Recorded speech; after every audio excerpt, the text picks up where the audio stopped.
Hey everyone, welcome to today's exciting episode. You won't believe what we've encountered.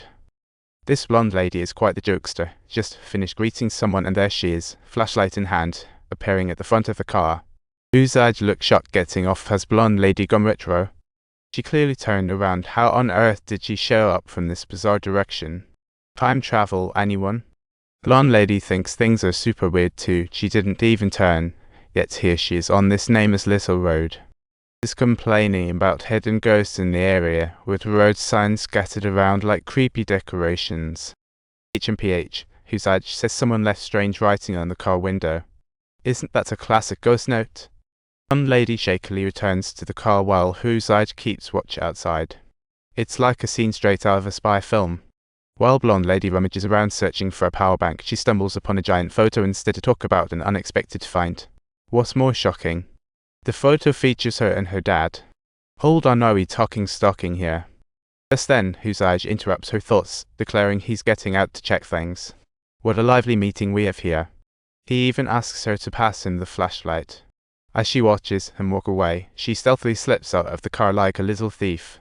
In the trunk, she discovers a weapon arrow, just a standard arrow onto the bright sun. With all set, she waits for Zige's patrol return, then pulls out the photo. Tensions rise. Who's cooler now? Blonde lady suspects Zige is the creep.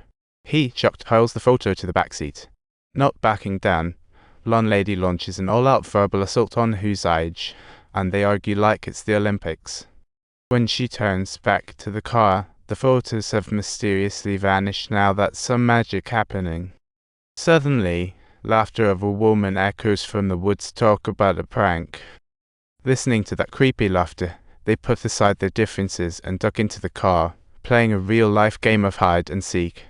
While they were discussing strategies, a squirrel suddenly showed up in front of the window. Talk about a ghostly white creature. Blonde lady jumps, startled, scanning the surroundings, while Zige thinks about making a sneaky trip to grab his weapon. But blonde lady insists it's too risky outside, halting Zige's daring plans.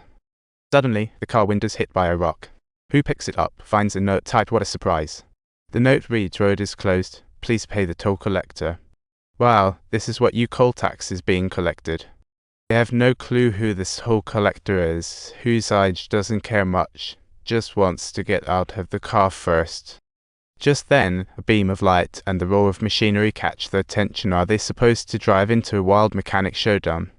The one driving the car is an elderly woman, and Zige excitedly shouts out loud, could it be that she's going to help them call the police? Blonde lady starts narrating the bizarre events, and the elderly lady looks stunned, as if to say, you guys aren't awake yet. She says she can't help them because they're not in the same space. Definitely sounds like aliens, right? Blonde lady hopes for clarity, but the granny remains mysteriously vague. She claims she can see them because she encountered the toll collector before what her fortune teller move. Blonde lady doesn't buy a word, insists on calling for help, while granny merely offers a warning. She warns them not to let the toll collector see them, or else they'll see some wild illusions terrifying enough to send blonde lady back to the car. The daughter suspects granny might be in cahoots with evil forces, so they plot a daring escape. They cautiously wander into the woods, thinking they might find an exit, only to discover a gramophone instead. The gramophone is spinning wedding tunes, with a card inviting them. Do your parents know this playlist? Curiosity leads them toward the light, only to bump into someone wrapped in a sack like a bad party decoration. A voice calling for help comes from the sack. Blonde lady thinks she recognizes it. Could it be her dad? She opens the sack and there is her father. Talk about a dramatic family reunion.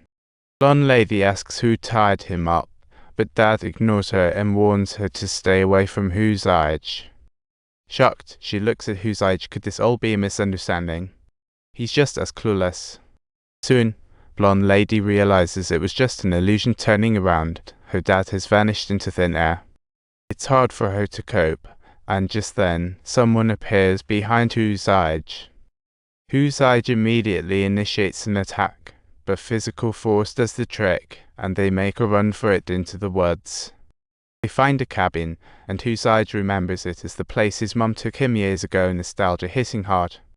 They decide to go in and explore, only to be greeted by several TV and the handgun on the table talk about a bizarre setup. Just then, two oddly dressed characters appear on screen, warning blonde lady not to turn her back on Zige. Oh boy, this series of tricks must indeed be the toll collector's sneaky moves. The toll collector tries to meddle between them, yet can't break them apart with a comedic fail.